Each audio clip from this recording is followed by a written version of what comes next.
Malaysia menantikannya 2016. Ikon Siarawan kembali menemui anda semula. Dan inilah wajah-wajah finalis Ikon Siarawan 2016. Selama 13 minggu, bakat-bakat baru ini akan didedahkan dengan pelbagai cabaran berkaitan dengan bidang penyiaran dan hanya seorang saja yang bakal dinobatkan sebagai juara Ikon Siarawan 2016. Baiklah, dalam dunia penyiaran ini pastinya begitu banyak cabaran yang bakal diberikan kepada anda semua. Saya pasti anda sudah pun mengetahui semua itu, betul?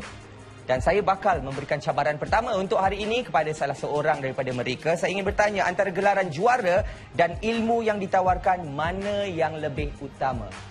Andy Reza, silakan. Terima kasih Farish. Bagi saya gelaran juara itu bonus sebab ilmu adalah segala-galanya. Sebab apa, kalau kita tengok untuk menjadi seorang juara pun kita perlukan ilmu. Dan kalau anda dah jadi juara pun, kalau anda tidak meneroka ilmu pun tidak ke mana. Jadi sematkan dalam hati, junjunglah kata-kata ilmu adalah pelita hidup. Terima kasih Farish.